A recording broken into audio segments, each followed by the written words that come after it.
मोहम्मद रसूलुल्लाह की पैदाइश से लेकर आखिरी वक्त आखिरी सांस तक के हालात आपको मिलेंगे। पैदाइश के हालात ये थे कि जब आप पैदा हुए तो माँ उनकी आमिना कहती है मेरी आंखों के सामने से एक नूर चमका, एक रोशनी हुई और ऐसा लगा कि उस रोशनी ने पूरी दुनिया को रोशन कर दिया। ये इस बात की तरफ इशारा था कि आया आमिना तूने जो बेटा पैदा किया है वो ऐसी रोशनी लेकर आया है कि वो रोशनी उसकी कुरान की रोशनी, उसकी इल्म की रोशनी पूरी दुनिया को रोशन कर देगी। जब आपकी उम्र कोई बहुत ज्यादा नहीं हुई, 1.5-2 महीने के हुए और मक्के की फिजा जब बहुत ज्यादा खराब थी, आब हवा बहुत ज्यादा खराब थी, मक्के में बीमारियां फैली हुई थी, तो मक्के की औरतें अपने बच्चों को दूसरे देहात में, दूसरे शहरों में भेज दिया करती थीं। दूसरी औरतें उनको दूध पिलाया करती थीं ताकि बच्चा बीमारी से महफूज रहे, तंदुरुस्त होकर लौटाया जाए।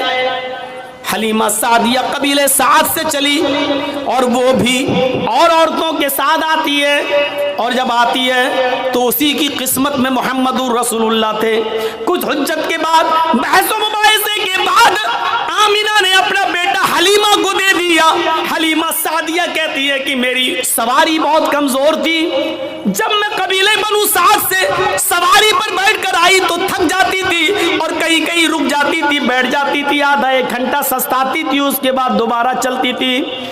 लेकिन जब मोहम्मद को मैंने लिया, इस 1.5 महीने के बच्चे को जब मैंने अपनी गोद में लिया, इस 45 दिन के बच्चे को जब मैंने अपनी गोद में लिया और उस सवारी के ऊपर बैठी और कबीले बनु साद अपने घर में, अपने खानदान में लेके आने लगी, तो मेरी वही सवारी जो थक जाया करती थी हवा से बातें करने लगी। उसकी बीमारी खत्म हो गई, थकने का नाम नहीं लेती थी, कभी रुकने का नाम नहीं लेती थी। पीछे से बनु हलीमा की सहेलियां, उनकी दोस्त, उनकी सहेलियां पीछे रह गईं, उनकी सवारियां पीछे रह गईं और हलीमा की सहेलियां चीख चीख कर कहने लगी, ओ बिनते अबू ज़ुऐब, ओ अबू ज़ुऐब की बेटी जरा रुक जा, मुझे भी तो अपने पास आ जाने दे, हम लोग साथ में आए थे, साथ में जाएंगे। जब तेरी ऊँटनी थक जाती थी, तेरी सवारी थक जाती थी तो हम भी रुक जाते थे, आज तो रुकने का नाम नहीं ले रही है, जब जा रहे हैं तो तू अकेली भाग रही है, अरे हमें भी तो अपने साथ लेके चल। और पीछे मुड़कर हलीमा कहती मैं कैसे रुकूं, ये ऊँटनी रुकने का नाम ही नहीं लेती है, बाखुदा मैं नहीं जानती हूँ कि इस ऊँटनी को क्या हो गया है, ये तो बड़ी कमजोर थी, बड़ी लागर थी, बड़ी नहीफ थी, बहुत ही ज्यादा कमजोर थी, पता नहीं इसमें इतनी ताकत कहां से आ गई। फिर वो उस 1.5 महीने के बच्चे को उठाती है, कहती है बाखुदा मुझे तो इस बच्चे में कोई चमत्कार नजर आ रहा है, मुझे तो इस बच्चे की कोई बरकत नजर आ रही है। मेरे प्यारे साथियों, यहाँ से मोहम्मद रसूलुल्लाह के हालात का जरा जायजा लीजिए। पहले दिन से लेकर ये 45 दिन की कैपेसिटी है। मेरे भाइयों जरा गौर करो, जब होश संभाला उस वक्त की जिंदगी के बारे में देखिए, और जब 40 साल की उम्र में जब आपको नबूवत मिली, इक़रा बिस्मि रब्बिकल लज़ी खलक़, ये कुरान की पहली आयत जब नबी अकरम के ऊपर नाजिल हुई तो यहाँ से सिलसिला चला तो अल्लाह का नाम लेकर पढ़, इक़रा बिस्मि रब्बिकल लज़ी खलक़, उस रब के नाम से पढ़ जिसने पैदा किया।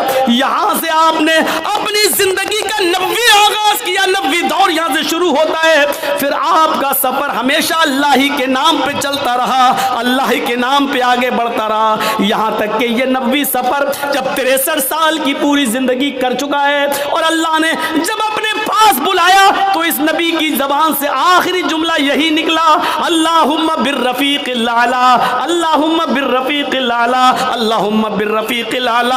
आय अल्लाह रफीक़ आला में, आय अल्लाह रफीक़ आला में। जिंदगी का सफर की शुरुआत बिस्मिल्लाह अल्लाह के नाम से होती है और जिंदगी का इख्तिताम भी अल्लाह के नाम पर खत्म होता है। यानी उसने बता दिया कि मेरा जीना, मेरा मरना, मेरी मौत और मेरी जिंदगी सिर्फ अल्लाह के लिए है। इसी को अल्लाह के नबी कहा करते थे और उनसे पहले इब्राहिम अलैहिस्सलाम यही कहा करते थे, इन्ना सलाती व नुसुकी व महयाया व ममाती लिल्लाहि रब्बिल आलमीन, मेरी नमाज, मेरी कुर्बानी, मेरी जिंदगी और मेरी मौत सब अल्लाह के लिए है।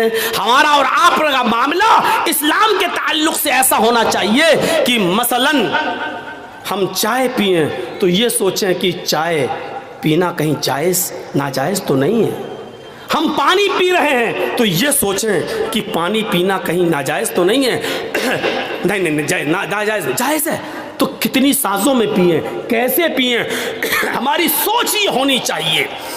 हमारा उठना बैठ हर वक्त ये सोचना चाहिए कि हम चलने में कहीं गलती तो नहीं कर रहे हैं, कहीं हम इस्लाम की मुखालिफत तो नहीं कर रहे हैं। हमारे दिमाग पर इस्लाम छा जाना चाहिए, तब हम इस्लाम के अंदर पूरे के पूरे दाखिल होंगे। ज़्यादा तेज टॉयलेट आ रही है क्या? सब बिगाड़ देते हैं मेरा मामला यार। सामने से ना उठा करें, पीछे से उठ जाए हमें कोई दिक्कत नहीं है। सामने से उठते हैं तो मुझे ऐसा लगता है कि कोई मेरा माइक पकड़ने आ रहा, छीन के अभी फेंक देगा तर। ऐसा हो चुका है मेरे साथ, इसलिए थोड़ा डर लगता है मुझे। पीछे से उठ जाया करो। अब हमको लगता है कि पॉलीथीन मंगाया करेंगे, जिसको ज़्यादा तेज़ आए वो यही कर लिया करें। अच्छा नहीं लगता यार। अभी कुछ दिन पहले एक बुढ़ा उठ रहा था बेचारा 80 साल का। मैंने कहा कहाँ जा रहे हो? अब तो तुम चाची के लायक भी नहीं रह गए, अब कहाँ क्या करोगे, यहाँ बैठ जाओ।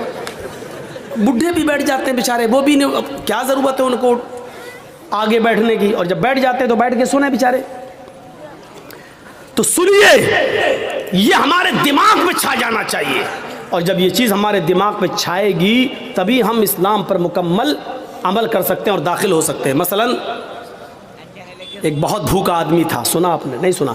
एक बहुत भूखा आदमी था। अब भूख की वजह से उसका हाल ख़राब था, बस उसको ये था कि किसी तरीके से रोटी मिल जाए कहीं में, लेकिन नहीं मिल रही। इतना भूखा था कि भूख की वजह से बिल्कुल बेचैन था। ऐसे ही किसी ने उससे पूछा, भाई 2+2 कितना हुआ? 2 और 2 कितना? उसने कहा 4 रोटी।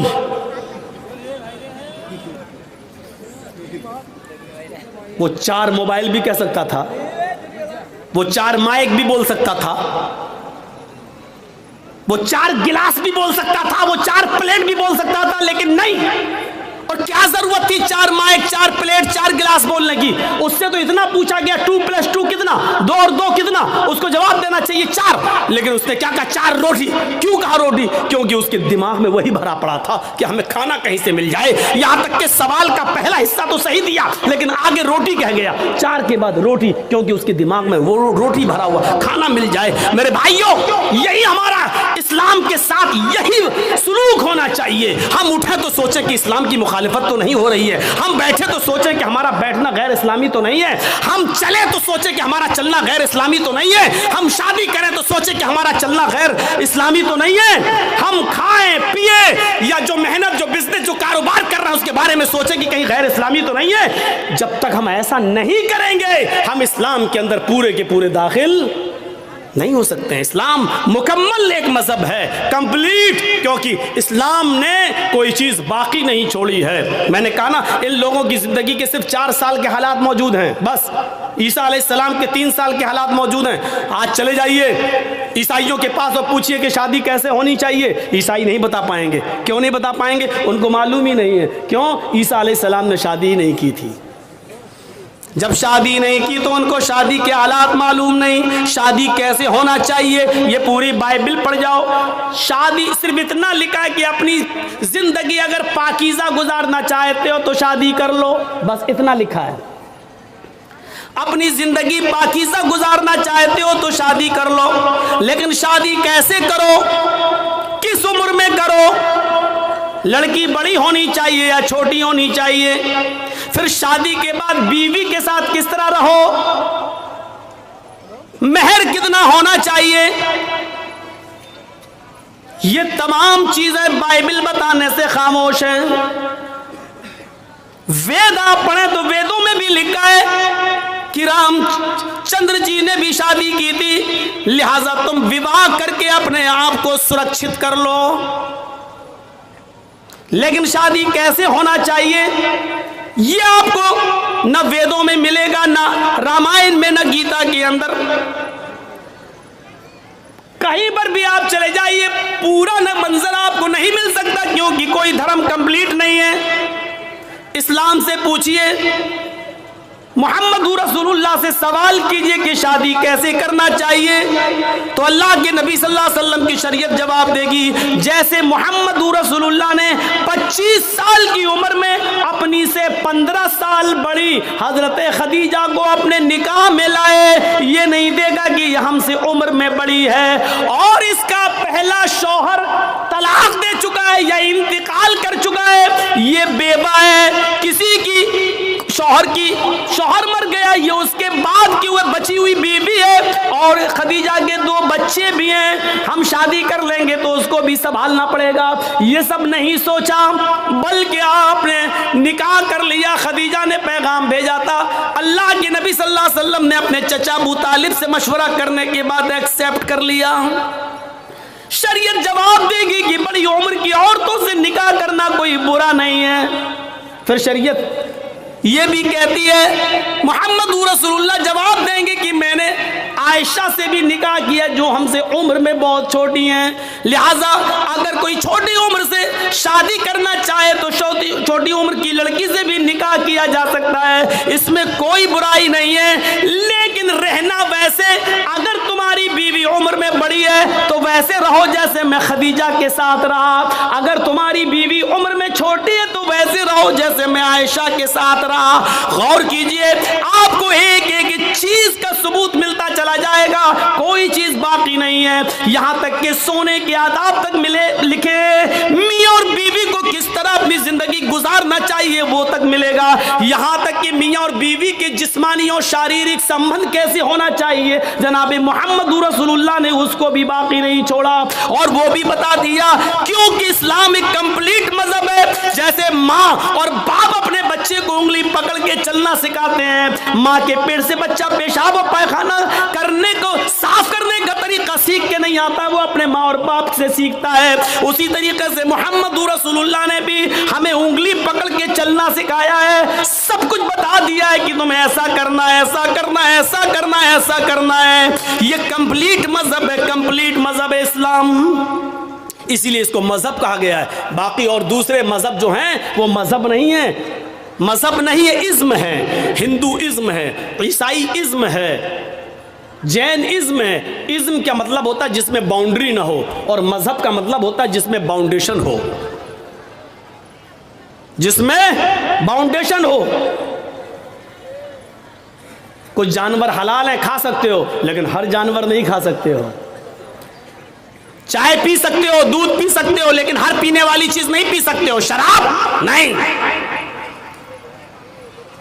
अच्छा मौलाना, शराब तो छोड़ो, बीड़ी सिगरेट वो भी नहीं, एक बाउंडेशन है। मौलाना इस पे बोल दीजिए, इस पे बोल देंगे तो फिर कौन बुलाएगा, क्योंकि सारा मामला तो उसी पे टिका हुआ है, पूरे औरंगाबाद का। अब टिका है तो कोई क्या करे, लेकिन इसकी वजह से कोई हक बात बोलना छोड़ दे, फिर फर्क क्या रह जाएगा, फिर बात क्या रह जाएगी। मेरे प्यारे साथियों, हक बात अगर आपके और हमारे खिलाफ जाए तो जाना चाहिए। मौलाना को बाउंडेशन नहीं करना चाहिए, नहीं इस पे नहीं बोल सकते, उस पे बोल सकते, उस पे नहीं। हमें अपने आप को सुधारना चाहिए। इस्लाम को अपनी मर्जी के मुताबिक हमें और आपको नहीं ढालना है, बल्कि इस्लाम के मंशा के मुताबिक हमें और आपको चलना चाहिए। ये होना चाहिए इस्लाम, ये होना चाहिए इस्लाम। तो मेरे भाइयों, ये मुकम्मल एक मजहब है इस्लाम, कंप्लीट एक मजहब है इस्लाम। इसके अंदर उठना, बैठना, लेटना, सोना, जागना, खाना, पीना, शादी ब्याह, हर चीज का तरीका आपको इसके अंदर मिलेगा। शादी का तरीका क्या है? हमारे यहाँ क्या होता है? लड़के की बारात जा रही है, बारात 300 आदमी जा रहे हैं साहब, गाड़ियां 100, 150, 200 आदमी जा रहे हैं। सुनिएगा मंशा क्या इस्लाम का, जा रहे हैं बारात में, जा रहे हैं। हाजी साहब के बेटे की बारात है। हाजी साहब समझ रहे ना, सऊदी अरब गए थे हज करके, बहुत सी टोपी ओपी ला के सबको बांटा था उन्होंने। सऊदिया से रुमाल भी लाए थे, डला है लाल रंग का रुमाल। हाजी साहब ने शादी के दिन ओढ़ा है, बेटे की शादी है, दाढ़ी पे हाथ फेर रहे हैं, मुंह में पान चल रहा है। जर्जी साहब पूछ रहे हैं, हाजी जी आज तो माशाल्लाह जवान लग रहे हो, क्या बात है, चेहरे पे बड़ी रौनक है। बेटे की बारात जा रही, मेरे बेटे की बारात जा रही। अच्छा बारात क्या होती है मालूम है? बारात, ये बारात का तसव्वुर कहां से आया?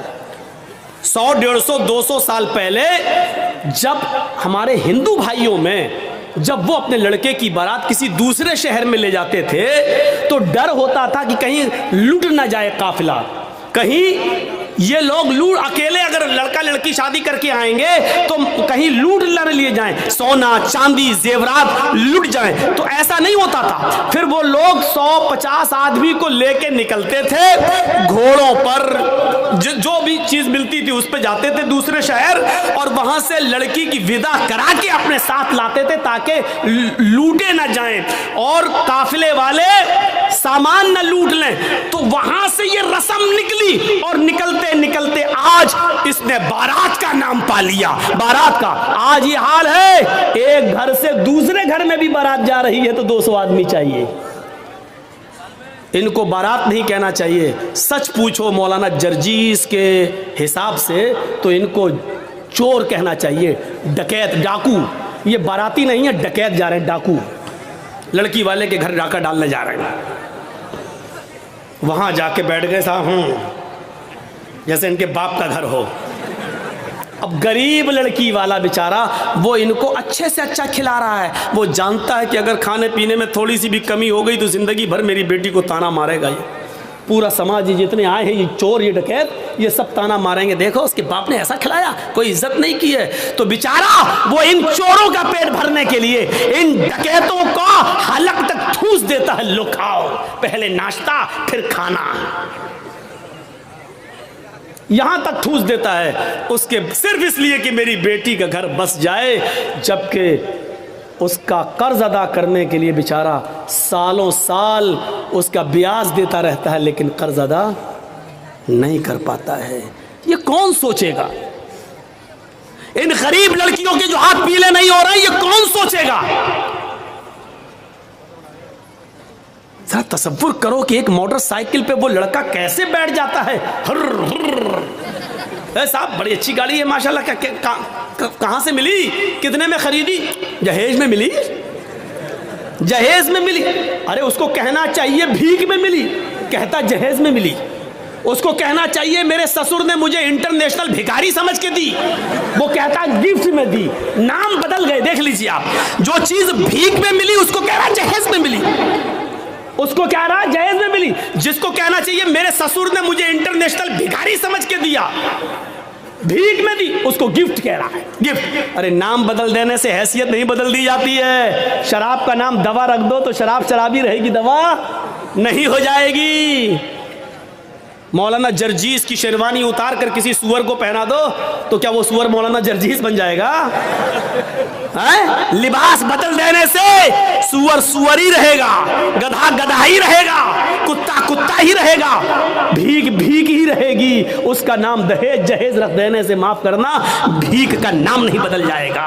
औरतों ने नंगेपन का नाम फैशन रख दिया। क्या रख दिया?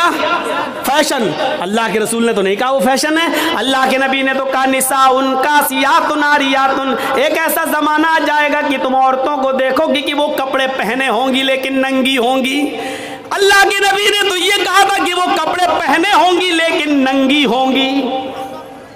कपड़ा पहनने के बावजूद भी कोई नंगी होता है? नहीं। लेकिन नबी ने कहा कपड़े तो पहनेंगी लेकिन नंगी होंगी। कपड़ा पहनेंगी लेकिन हाथ दिखेंगे, कपड़ा पहनेंगी लेकिन पेट दिखेगा, कपड़ा पहनेंगी उनके जिस्म का उतारो चढ़ाव दिखेगा। यानी वो ऐसे तंग कपड़े पहनेंगी कि जिससे अगर कोई टेलर कोई दर्जी उनको देख ले तो नाप लेने की जरूरत ना पड़े। वो अपनी आंखों में पूरा का पूरा बसा लेके इसका सीना इतना, इतनी इसकी कमर इतनी, इसकी ब्लाउज का साइज इतना, वो सिर्फ एक नजर देखकर अंदाजा लगा ले कि इसकी साड़ी का नाप कितना, इसके ब्लाउज का नाप कितना, इसके पेट का नाप कितना, इसकी कमर का नाप कितना, इसके सीने का नाप कितना। ऐसी औरतों को बताया अल्लाह के नबी ने कि कपड़े तो पहनेंगी लेकिन नंगी होंगी। नबी ने तो उनको नंगा कहा है। अब हमारे यहाँ नाम बदल गया, ये फैशन है, ये फैशन है। लड़कियां चिपके हुए कपड़े पहनकर मार्केट जा रही हैं, उनकी रान से कपड़ा चिपका है, उनकी पिंडली से कपड़ा चिपका है। हम कह रहे हैं फैशन है ये। मेरे भाइयों, तुम्हारे नाम बदल देने से उनका नंगापन खत्म नहीं हो जाएगा। अल्लाह की कसम, तुम्हारी नजरों में फैशन है, लेकिन मोहम्मद रसूलुल्लाह की नजर में वो लड़की नंगी है, नंगी है, नंगी है, बरहना है, बरहना है, बरहना है। नाम बदल देने से हैसियत नहीं बदल जाती है। भीख का नाम दहेज रख दो, माफ कीजिएगा, भीख भीख ही रहेगी। दहेज हो जाने से या जहेज हो जाने से मेरे भाइयों उसकी हैसियत नहीं बदल जाएगी। और जहेज किसको कहते हैं? दहेज तो हिंदी लफ्ज है, उर्दू में इसको कहते हैं जहेज। अगर देखा जाए तो जहाज़ा युजहिज़ु तजहीज़ उस सामान को कहते हैं जो मय्यत के साथ जाता है कब्रिस्तान तक। कहते नहीं तजहीज़ व तकफीन हो गई उसकी, अरबी में बोला जाता है, उर्दू में कि उसकी तजहीज़, एक फला आदमी मर गया, इंतकाल हो गया है, उसकी तजहीज़, उसकी तकफीन 2 बजे होगी। इसका मतलब क्या है? तजहीज़ से बना है जहेज़। मरने वाले के साथ जो सामान जाता है, कफन अफन वगैरह, चारपाई वगैरह, इसको कहा जाता है जहेज़। आज वो जहेज़ शादी के बाद हमें मिलता है। ज़रा अंदाज़ा लगाइएगा कि कितना बुरा लफ्ज़ है जो मरने के बाद मय्यत के साथ जाता है, वो हम शादी के मौके पर लेते हैं जहेज़ के नाम पर। इतना सुनने के बावजूद भी वो पागल ही होगा जो कल शादी करे और फिर जहेज़ ले ले। ये सुनने के बाद भी। अब गौर करें आप, शादी हमारे यहां कैसी हो रही है। पहले बाराती पहुंच गए, अब चलो चोर और डकैत कह दिया, काफी है, अब बाराती कह दे रहा हूं, बार बार बुरा ना लगे। पहुंच गए, हो गया सब। लेकिन अल्लाह के रसूल के ज़माने में शादी कैसी होती थी, वो सारे वाक़यात आपके सामने हैं, सुने होंगे। एक औरत अल्लाह के नबी के पास आई और कहने लगी कि अल्लाह के रसूल, मैं आपसे शादी करना चाहती हूँ, इन्नी अहब्बु लक, मैं अपने आप को आपको हिबा कर रही हूँ। तो अल्लाह के नबी सल्लल्लाहु अलैहि वसल्लम ने क्या फरमाया? अब मुझे ज़रूरत नहीं है। वहाँ एक सहाबी बैठे हुए थे, फ़ौरन कहने लगे अल्लाह के रसूल, अगर आपको ज़रूरत नहीं है तो मेरे साथ करवा दीजिए इसकी शादी। कोई बुरी बात नहीं कही उन्होंने, मेरे साथ करवा दीजिए। अल्लाह के नबी ने कहा तुम करोगे? कहा हाँ, मुझे ज़रूरत है बीवी की। उस औरत से पूछा कि तुम इसके साथ करोगी? उसने कहा आपके लिए आई थी, अगर आप नहीं कर सकते तो इसके साथ कर दीजिए, मुझे तो घर बसाना है। तो अल्लाह के रसूल ने उस आदमी से, उस सहाबी से पूछा क्या दोगे इसको महर में? ये नहीं पूछा लड़की से तेरा बाप है, तेरा भाई है, क्या देगा इस सहाबी को, ये नहीं पूछा, बल्कि क्या पूछा उस सहाबी से, क्या दोगे इसको महर में? कहता महर में क्या दोगे? कुछ नहीं है मेरे पास। बुखारी की हदीस के अल्फाज है मा इंदी शैउन, मेरे पास कुछ नहीं है, कुछ नहीं है और शादी का सपना। आय हाय हाय, इस्लाम देखिए, इस्लाम कुछ नहीं है और शादी का सपना, कुछ नहीं है और शादी करना चाहता है। अल्लाह के नबी ने फरमाया ना ना ना, ऐसा मत कहो, कुछ नहीं है, घर जाओ, शायद कुछ सामान मिल जाए, लेकर आओ, वही इसको महर दे देंगे। हाँ हाँ ठीक है, मैं जा रहा हूँ। घर गया, अपनी माँ से, बाप से, भाई से, बहन से, सबसे पूछ डाला कुछ है? पता चला कुछ नहीं है। आया कि अल्लाह के रसूल घर में कोई चीज़ नहीं मिली। आपने कहा देखो तुम शादी करने जा रहे हो, बीवी को कुछ तो महर देना पड़ेगा ना। पता चला महर नकद होना चाहिए, कुछ तो मिलेगा। कहने कुछ नहीं मिला। अल्लाह के नबी ने कहा दोबारा जाओ। कहा जब कुछ है ही नहीं तो फिर दोबारा जाके क्या 50 बार भी जाऊंगा तो कुछ नहीं मिलेगा। कहा दोबारा जाओ, इल्तमिस खातम मिनल हदीद, लोहे की अंगूठी मिल जाए तो वही ले आओ, सोने की नहीं, चांदी की नहीं, लोहे की अंगूठी जो आज 5-5, 6-6, 10-10 रुपए में हमें सड़कों पर मिल जाएगी। अगर लोहे की अंगूठी ही मिल जाए तो वही ले आओ, वही दे दो अपनी बीवी को, होने वाली बीवी को। वो कहता लोहे की अंगूठी, चलो जाता हूँ, पूछता हूँ, मामूली चीजें होगी, घर में रखी होगी। वो दोबारा घर गया। वो सहाबी थोड़ी देर के बाद घर से वापस आते और कहते मा वजद तो खातम मिनल हदीद, अय अल्लाह के रसूल घर में बहुत कुछ ढूंढा, बहुत तलाश किया, लेकिन मुझे लोहे की अंगूठी भी नहीं मिली। मायूस हो गए। अल्लाह के रसूल भी बैठे कि इसके पास लोहे की अंगूठी भी नहीं है, अब ये कैसे क्या होगा। अब वो जाने लगा। अल्लाह के नबी ने कहा कहाँ जा रहे हो?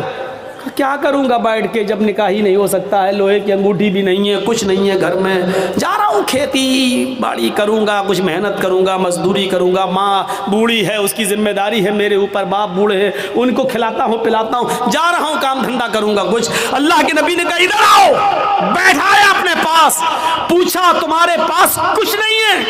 कहा तो दिया नहीं है। लोहे की अंगूठी भी नहीं है? कहा नहीं है। अच्छा सोचो, एक बार और सोचो, कुछ है? दिमाग दाओ। कहाँ है? का क्या है? इंदी इजारुन, एक लुंगी है, तहबंद है, एक तहबंद है, लाओ लाओ लाओ लाओ, इसको दे दो, चलो वही दे दो। क्या कहता है मालूम है? वही दे दो। जब वो दे दूंगा तो मैं क्या पहनूंगा? जब सोता हूं तो वही तो पहनता हूं घर पे। जब इसको दे दूंगा तो मेरे पास क्या रहेगा? तो अल्लाह के नबी ने कहा फिर क्यों कह रहे हो कि कुछ है? कहा आपने पूछा तो मैंने कह दिया वही है, उसको मैं पहन के सोता हूं, तो फिर उसको वो भी नहीं दे सकते हो? तो उसने कहा पूरा नहीं दे सकता हूं, 2 टुकड़े कर देता हूं, आधा दे दूंगा इसको। अब अल्लाह के रसूल की मुस्कुराहट निकल गई, हंसी आ गई। आधा दोगे बेचारी, आधा का क्या करेगी वो? आधा किस काम का? और जब फाड़ दोगे तो आधा तुम क्या करोगे? तुम्हारे किस काम का? किसी काम का हो या ना हो, कम से कम खेत में बिछा तो लेंगे, बैठ तो जाएंगे। बांधने के लायक नहीं रहेगा तो क्या हुआ, कम से कम जमीन पर बिछा के बैठ तो सकते हैं। पूरा नहीं दे सकता हूं मैं, दूंगा तो आधा। अल्लाह के नबी ने कहा आधा ना उसके कोई काम का, ना आधा तेरे कोई काम का। नहीं नहीं, ये तो नहीं लूंगा। अच्छा ये बताओ कुरान कितना याद है? ओहो नौजवानों सुनो, वीडियो बनाने वालों सुनो, अपने अपने कैमरों में कैद करने वालों सुनो, सुनना और पूरी तकरीर मत सुनना, बस वही सुनते रहना कि सबसे बड़ा सख्त अजाब उसको होगा जो दुनिया में तस्वीर है। पूरी तकरीर मत सुनना, बस यही सुनते रहना। ये जुमले तुम्हें थप्पड़ मारते रहेंगे जब तक दूसरे साल हमें बुला नहीं लो, तब तक वही हदीस तुम्हें थप्पड़ मारती रहेगी कि हम क्या क्या करते हो, कितने बड़े बड़े गुनाह करते हैं। सुनो, कहा कुरान तुम्हें कितना याद है?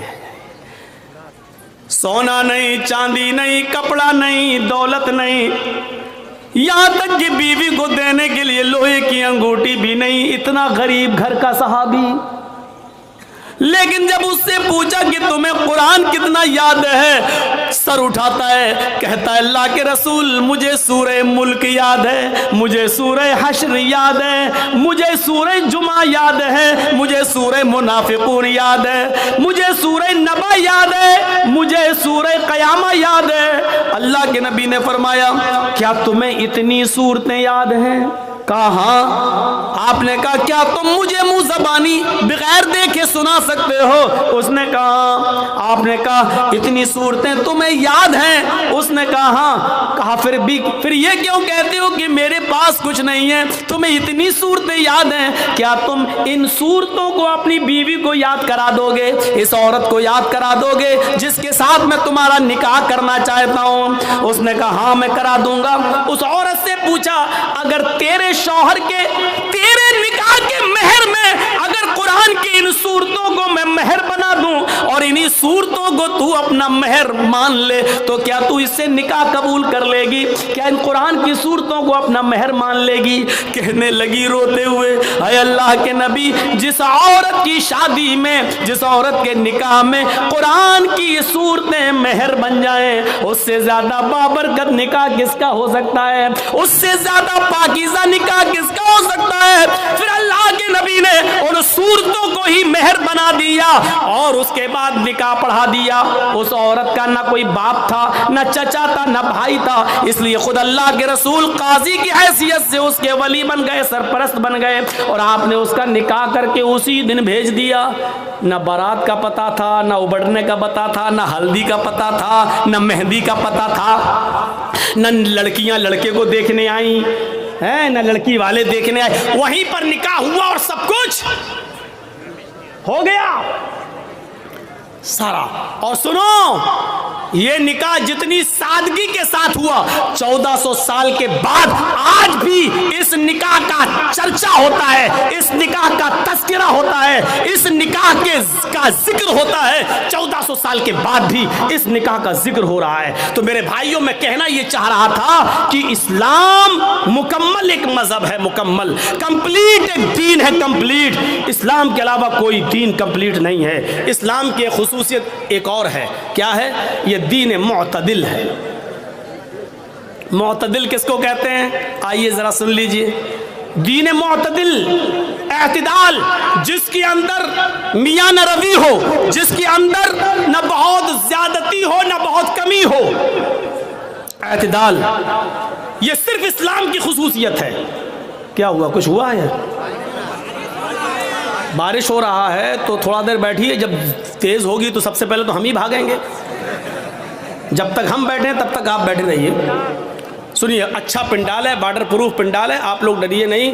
सहाबा किराम ने इस्लाम के लिए अपनी जानें लुटा दी, आप थोड़ी सी बारिश बर्दाश्त नहीं कर सकते हैं? बैठिए, आज आपके ईमान का इम्तिहान लेना है, आज आपके ईमान का इम्तिहान लेना है। जो योगी और मोदी का प्रस्तार है वो जाए, जो मोहम्मदुर रसूलुल्लाह का प्रस्तार है वो बैठे, जो ईमान जिसके दिल में वो बैठे, जिसको इन सियासी लीडरों से मोहब्बत है वो जाए, जिसको ईमान से प्यार ना हो वो जाए, जिसको मोहम्मदुर रसूलुल्लाह की शरीयत से प्यार है वो यहाँ बैठे, वो यहाँ सुने।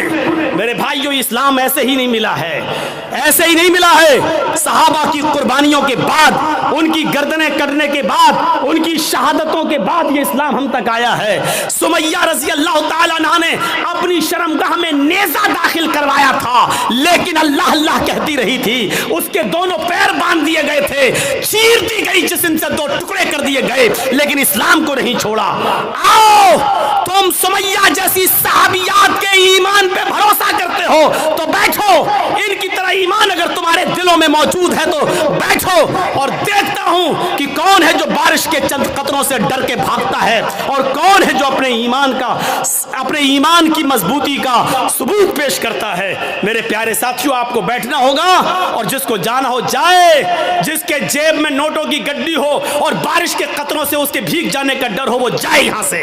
मौलवी जर्जीस को ऐसे जवानों की जरूरत नहीं है, ऐसे जवानों की जरूरत नहीं है। जर्जीस का राह बड़ा मुश्किल है, जर्जीस का रास्ता बड़ा कठिन है। हमारे रास्ते पर वो चले जो कांटों पे चलना जानता हो, हमारे रास्तों पे वो चले जो आग के अंगारों पर जिसको डर हो कि हमारे पैरों में फलक पड़ जाएंगे वो जाए, और जिसको उम्मीद है कि हम आग के अंगारों पे चल जाएंगे कुरान और हदीस की आवाज सुनकर, जिसको ईमान के लिए आग के अंगारों पे चलना गवारा हो वो यहाँ बैठे। अब देखता हूं कि किसके ईमान में कितनी ताकत है और किसका ईमान कितना कमजोर है। मैंने दोनों चीजें बता दी हैं आपके सामने। इस्लाम एक दीन मुअतदिल है, मियां न रवी, बराबरी, इसके अंदर ना ज्यादती है ना कमी है। सुनिए, इस्लाम की पहली बुनियाद 5 चीज़ों पर जो रखी गई है, उसकी पहली बुनियाद क्या है? कलमा तैयबा, ला इलाहा इल्लल्लाह मुहम्मदुर रसूलुल्लाह। ये कलमा पढ़ना जरूरी है, लेकिन किसी को जबरदस्ती पढ़वा कर उसको मुसलमान करना इस्लाम के अंदर हराम है। इसके बाद इस्लाम की दूसरी बुनियाद आती है नमाज। नमाज फर्ज है, बहुत जरूरी है, लेकिन अपना काम धंधा छोड़ के 24 घंटे सजदों पे सजदे ठोके रहना, ये इस्लाम ने इसको जायज करार नहीं दिया है। जुमे की नमाज फर्ज है हर मुसलमान मर्द पर, आकिल और बालिग पर, लेकिन जुमे की नमाज के लिए सुबह आ जाओ और शाम तक मस्जिद में रहकर सजदों पे सजदे करते रहो, ये बस नहीं सिखाया, बल्कि कहा फैज़ा क़ुज़ियतिस सलातु फंतशिरू फिल अर्ज़। जब नमाज जुमा हो जाए तो आप मस्जिद खाली कर दो और रिक्शा चलाओ, लकड़ियां इकट्ठी करो, जंगलों से ला ला कर बाजार में बेचो, मेहनत करो, मजदूरी करो, खेती करो, बाड़ी करो और अपनी बीवी और बच्चों का पेट पालो, उनके लिए मेहनत और मजदूरी करो। इस्लाम ने यह शिक्षा दी है। नमाज फर्ज है, लेकिन 24 घंटे सजदा करना इस्लाम के अंदर जायज नहीं है। ज़कात गरीबों की बहुत बड़ी हमदर्दी है, आपके पास एक लिमिट है, हिंदू धर्म में भी ज़कात है लेकिन लिमिट नहीं है। ये इस्लाम लिमिट मुतय्यन करता है, कितना सोना होना चाहिए तब कितनी ज़कात होगी, चांदी कितनी होनी चाहिए तब उस पर ज़कात होगी। सोना और चांदी नहीं है लेकिन पैसा है, कितना पैसा होगी उस पर ज़कात होगी। आपके पास मछलियों की तालाब है तो कितनी मछलियां होनी चाहिए जिस पर आपके पास ज़कात होगी। आपके पास बकरियां कितनी हैं कि तालाब जिस पर क्या आपके ऊपर ज़कात फर्ज है। आप खेती बाड़ी करते हैं, कितना धान होना चाहिए कि आपके ऊपर ज़कात है, कितना गेहूं होना चाहिए कि उस पर आप ज़कात देंगे। बारिश के पानी से खेती पैदा हुई है तो उस पर कितनी ज़कात है। बारिश नहीं हुई है, आपने पैसा दे देकर पानी खरीद कर खेतों में दिया है तो उसके पानी से जो पैदावार हुई उस पर कितनी ज़कात है। इस्लाम ने एक एक चीज को कंप्लीट कर दिया और बता दिया है। मौका नहीं है कि इन सारी चीजों को आपके सामने रखा जाए, आपके सामने रखा जाए। आप अपने जिस मकान में रहते हैं उस पर ज़कात है या नहीं। एक मकान के अलावा 2-3 प्लाट आपने और खरीद रखे हैं, उस पर ज़कात है या नहीं। अगर वो मकान प्लाट आपके हैं तो उस पर ज़कात है या नहीं। अगर उसको बेचने के लिए रखे हैं, आप उसको बेचेंगे, बिजनेस कर रहे हैं, उसको बेचकर फिर दूसरा खरीदेंगे तो बेचने की नीयत से जो आपने जमीन और प्लाट खरीदे हैं तो उस पर ज़कात है या नहीं। है तो कितनी है। आप कपड़े का कारोबार करते हैं, उस पर ज़कात है या नहीं। जिस दुकान में बैठते हैं उस पर ज़कात है या नहीं। दुकान पे जो माल रखा है उस पर ज़कात है या नहीं। ये तमाम चीजें इस्लाम ने बता दी हैं। इसलिए कहते हैं कि इस्लाम एक मुकम्मल मजहब है जो किसी दूसरे धर्म के अंदर आपको नहीं मिलेगा। इतना लिखा गरीबों को दो, कितना दो, कुछ नहीं। करोड़ों वाला 1 रुपया दे के भी निकल जा, हो गया। लेकिन इस्लाम में अगर 1 लाख रुपया तुम्हारे पास है तो 2,500 देना पड़ेगा। 2,500 अगर 2,400 दोगे और 100 रोक लिया तब भी आप गुनाहगार हैं। याद रखिएगा, 1 लाख है, 2,500 आप पर ज़कात बन रही है। अगर आपने 2,499 रुपए दे दिए और 1 रुपया रोक लिया तो आप गुनाहगार हैं। इस्लामी हुकूमत होगी तो आपसे जंग की जाएगी, आपसे क़िताल किया जाएगा, आपसे लड़ा जाएगा। अगर आप 1 रुपया देने से मना करेंगे तो आपके खिलाफ जिहाद किया जाएगा। मेरे भाइयों सोचो, ये इस्लामी रूल्स हैं। ये बड़े बैठे बड़े बड़े चौधरी और सरमायादार, बड़ी बड़ी बिल्डिंगों के मालिक, आज जिनके पास करोड़ों की मिल्कियतें हैं, हिसाब लो तुम ज़कात देते हो या नहीं देते हो अपने माल की पूरी पूरी। इस्लामी हुकूमत होती तो ज़बरदस्ती ले लिया जाता, नहीं है। वो कहेगा बे आज तो मौलवियों को सबसे ज़्यादा सुनना पड़ती है, आ गए सुबह सुबह मेरे पास लेने, बैठो 10 बजे उठेंगे, साहब सो रहे हैं। अल्लाह का शुक्र अदा करो कि इन मौलवियों ने तुम्हारे लिए बहुत आसानी पैदा कर दी, वरना जिम्मेदारी तुम्हारी थी मदरसों में पैसा पहुंचाने की। ये तुम्हारे घर आकर तुम्हें अज़ाब इलाही से बचा रहे हैं, तुम्हारे घर आकर। और तुम इन मौलवियों के बारे में कहते हो कि जाओ सुबह आना, जाओ 10 बजे आना, अभी हम सो रहे हैं। ये ज़मीन कहीं फट न जाए और आए अमीर आदमी, आए चौधरी, कहीं तो इस ज़मीन के अंदर धस न जाए, धस न जाए। मौलवियों की 2 साल कोरोना रहा, कभी आपने सोचा उलमा का क्या हुआ बेचारों का? जो मदरसे बंद हुए उनका बारे में सोचा कभी आप? एक मौलाना साहब मस्जिद में दुआ कर रहे हैं, वो वीडियो बड़ा वायरल हो रहा है। 26 साल तक उन्होंने किसी मस्जिद में इमामत की, 26 साल के बाद उनकी तनख्वाह कितनी हुई? 12,000।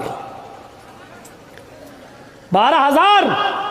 अब वो मस्जिद में जुमा पढ़ाने के बाद, जुमा ख़त्म करने से पहले दुआ कर रहे हैं, अल्लाह जब 26 साल मैंने इस मस्जिद में जुमा पढ़ाया है, इस मस्जिद में नमाज़ पढ़ाई है, आज मेरी तनख्वाह 12,000 है। जितनी मेरी तनख्वाह है उतनी तनख्वाह, उतना ही कारोबार, उतनी ही दौलत का मालिक मस्जिद के सेक्रेटरी को बना दे, मदरसे के सेक्रेटरी को बना दे, मस्जिद के मुतवल्ली को बना दे। सब चुप। उसने कहा आमीन बोलो, आमीन बोलो। कोई आमीन ही नहीं बोल रहा। कहा क्यों, क्या हुआ? तुम्हें ये दुआ बुरी लग रही है तो कम से कम मौलवियों के बारे में भी तो सोचो। 12 साल से उसकी तनख्वाह 3,000 4,000 से आया, 12 साल 26 साल में उसकी तनख्वाह 12,000। ये कौम का हाल है जो अपने ईमान की कदर न कर सके, जो अपने ईमान की तनख्वाह ना बढ़ा सके, जो अपने ईमान को खाता और पीता हुआ ना दे सके, वो इस्लाम के लिए क्या कुर्बानी देगा? कौन करेगा उनकी देखरेख? मैंने कहा ना, 4 लाख मदरसे, 50 लाख उलमा, नतीजा 2% मुसलमान। नमाज फर्ज है, दिन भर मुसल्ला बिछाकर नमाज पढ़ने की इजाजत नहीं। ज़कात फर्ज है, लेकिन इस्लाम ने यह भी नहीं कहा कि तुम्हारे पास जो कुछ सब गरीबों में दे दो और खुद फकीर बन जाओ। ये भी जायज़ नहीं है। देख रहे हैं आप? और जो ऐसा करता है वो बेवकूफ़ और पागल है। इस्लाम ने जितना बताया उतना दो, उसके बाद जो और दे सकते हो वो तुम्हारा सदका और खैरात होगा। ज़कात जितनी बनती है उतनी तो दो कम से कम, लेकिन पूरा का पूरा सब कुछ लुटा देना और अपने आप को कंगाल कर देना, इस्लाम ने ये नहीं सिखाया। आखिरी चीज है इस्लाम की हज, बहुत बड़ी नियामत है, हज फर्ज है। अगर आपके पास इस वक्त हज की इस्तिताअत हो गई है लेकिन 2 साल के बाद आपकी बेटी की शादी है और आप हज का फार्म नहीं भर रहे हैं तो आप गुनाहगार हैं, ये सोचकर पहले बेटी की शादी कर दे उसके बाद हम हज करने जाएंगे। नहीं, आपके पास हज का पैसा हो गया, हज की इस्तिताअत हो गई, आपको जाना पड़ेगा। इस साल फार्म भरिए, किस्मत में होगा तो आपकी मंजूरी आ जाएगी, नहीं होगा तो फिर देखिए बाद में देखा जाएगा। लेकिन बेटी की शादी के इंतजार में आप रुक रहे हैं तो गलत कर रहे हैं, क्योंकि बेटी की शादी में खर्च करने की इजाजत इस्लाम ने नहीं दी है, लेकिन हज को फर्ज किया है और हज की फर्जियत इस्लाम के अंदर मौजूद है। और अगर कोई अमीर आदमी जो अभी तक हज की इस्तिताअत रखता है 3-4 लाख रुपए खर्च करके हज करने जा सकता है लेकिन नहीं जा रहा है, अगर इसी हाल में उसकी मौत हो गई तो माता अलल मजूसिया, तो वो मजूसियत की मौत मरेगा। ये अल्लाह के नबी ने फरमाया कि वो इस्लाम पर नहीं मजूसियत की आग का पुजारी होकर मरेगा, उसका इंतकाल इस्लाम के ऊपर नहीं होगा। माता अलल मजूसिया, वो मजूसियत पर मरेगा। एक हदीस के अंदर आता है माता अला अला अला गैरिल फितरा, वो इस्लाम के खिलाफ गैर इस्लाम पर मरेगा, यानी उसका इंतकाल इस्लाम के ऊपर नहीं होगा। हमने मामूली चीज समझ लिया है, लेकिन इस्लाम के अंदर हज फर्ज है, वहां तक जाना जरूरी है। लेकिन यह भी नहीं कहा कि आपके पास वहां तक जाने की ताकत नहीं है तो अपनी दुकान बेच दो, दुकान का सारा माल बेच दो, आप अपना मकान बेच दो और हज करने जाओ, यह भी नहीं कहा है। इस्लाम मुअतदिल है, इस्लाम एतदाल चाहता है, बीच का रास्ता चाहता है। अगर तुम्हारे पास ताकत है वहां तक जाने की तो जाओ। ज़कात अगर तुम पर फर्ज हो रही है तो दो, रमजान के रोजे तुम रखो, लेकिन यह भी नहीं कहा कि मुसलसल और पैर दर पैर रखते चले जाओ, हमेशा रखो कभी ना छोड़ो, यह भी नहीं कहा है। अगर ऐसा करते हो तब भी गुनाहगार हो। तो ये इस्लाम मुअतदिल है, एतदाल एतदाल उसके अंदर है, मियान रवि और बीच का रास्ता है। इस्लाम दीनु सहल है, ये आसानी चाहता है। मैं जानता हूं कि नमाज फर्ज है, किसी भी हाल में माफ नहीं है, लेकिन मौलाना जर्जीस को कुर्सी से बांध दिया गया है, कुछ गुंडे हमसे जय श्री राम के नारे लगवा रहे हैं, मार रहे हैं। इसी वक्त अजान की आवाज आती है अल्लाहु अकबर अल्लाहु अकबर। जर्जीस साहब नमाज इस वक्त भी माफ नहीं। देख रहे हैं आप, जर्जीस साहब कह रहे हैं जालिमों मार लेना मुझे, लेकिन नमाज का वक्त हो गया, कम से कम मुझे नमाज पढ़ लेने दो। ये कहना पड़ेगा जर्जीस साहब को। छोड़ देते हैं तो ठीक है, लेकिन हाथ पैर बंधे हैं, नहीं छोड़ रहे हैं। एक बार कहिए जालिमों छोड़ दो मुझे ताकि मैं वुजू बना लूं। उन्होंने कहा नहीं, तुम्हारे हाथ पैर नहीं खोले जाएंगे। तब भी नमाज फर्ज है। अगर वुजू बनाने की इजाजत नहीं दी जा रही है तो दिल में नियत कर लो वुजू की। सुन रहे हैं, मार पड़ रही है, दुश्मन सामने खड़ा है, नौजवानों तुम्हारे ऊपर तो ये कुछ भी नहीं हो रहा है और फिर भी तुम सोते रहते हो, बने हो मोहम्मद असलम, मोहम्मद अकरम, मोहम्मद अजहर, मोहम्मद फला। ओ सुनो, मार लग रही है, डंडों पे डंडे बरसाए जा रहे हैं, थोड़ी देर बाद हमारी रूह निकल जाएगी, क्योंकि लिंचिंग करने वालों ने हमें छोड़ा नहीं है, मार मार के मार ही डाला है। इनको नशा है किसी ताकत का, इनको नशा है किसी के पावर में होने का। इनको मालूम है कि हम कुछ भी कर लें, हमारी कितनी वीडियो बन जाए, हमारे ऊपर जिसका हाथ है वो कुछ नहीं होगा। न पुलिस हमारी FIR करेगी, और करेगी भी तो सरकार हमारे मुकदमे वापस ले लेगी। इनको मालूम है ये सब कुछ, उस नशे ने इनको मजबूर कर दिया, लेकिन नमाज इस हाल में भी पढ़ना पड़ेगी। आसानी क्या है? नमाज फर्ज है, ये सख्ती है, लेकिन आसानी क्या है? अगर वो तुम्हें वुजू नहीं बनाने दे रहे हैं तो तुम दिल में नियत कर लो वुजू की। अगर वो तुम्हें खोल नहीं रहे, किबले की तरफ तुम्हारा चेहरा नहीं करने दे रहे हैं, तो दिल में नियत कर लो, अगर मेरा चेहरा खुला होता तो मैं किबले की तरफ कर लेता। आय अल्लाह, मेरे लिए किबला आज आज बदलने की ताकत नहीं है मेरे लिए, ये लोग मेरा चेहरा किबले की तरफ नहीं कर सकते। लेकिन आइनमा तवल्लु वजूहकुम, हम जहां कहीं भी है, जिस तरफ भी मेरा चेहरा है, तू तो अपने इल्म के एतबार से हर जगह है। आय अल्लाह, मेरी नीयत को ही मेरे लिए किबला बना दे। लेकिन नमाज फिर भी पढ़ना पड़ेगी। अल्लाहु अकबर कहने के लिए हाथ नहीं उठ रहे हैं, हाथ पैर बांध दिए गए हैं, तो जबान से ही कह दो अल्लाहु अकबर। हाथ नहीं बांध पा रहे हो तो मत बांधो। अब अगर तुम्हें हाथ बांध कर दुआएं नहीं पढ़ने का मौका मिल रहा है तो ऐसे ही पढ़ते रहो जबान से, अल्हम्दुलिल्लाहि रब्बिल आलमीन अर्रहमानिर रहीम मालिकी यौमिद्दीन। नमाज इस हाल में भी तुम्हें पढ़ना पड़ेगी। आसानी यह है कि जिस कंडीशन में हो उसी कंडीशन में पढ़ लो, लेकिन माफ नहीं है। सहूलत भी देखो, वुजू के लिए वुजू नहीं बनाने दिया जा रहा है तो दिल में नीयत कर लो, हो गया। यह है आसानी। इस्लाम दीन सहल है, इतनी आसानी दुनिया की किसी मजहब के अंदर नहीं है। सफर में रमजान का रोजा नहीं रख सकते हो, सफर में है, जा रहे हो, छोड़ दो, कोई मुजायका नहीं। व इन कुंतुम फी सफरिन, अगर तुम सफर में हो तो तुम उस रोजे को छोड़ दो। जब सफर पूरा हो जाए, बाद में जितने रोजे तुम्हारे छूटे हैं वो रमजान के बाद उन्हें पूरे कर लो। मेरे भाई, ये कुरान इस बात की इजाजत देता है, शरीयत इस बात की इजाजत देती है। आज तुम्हें एक आसानी दीन के अंदर सहूलत का एक मंजर दिखाऊं कि एक सहाबी अल्लाह के नबी के पास आए और आकर कहने लगे, अल्लाह के नबी मैं तो बर्बाद हो गया। अल्लाह के नबी ने कहा क्या हुआ? कभी बता नहीं सकता हूं।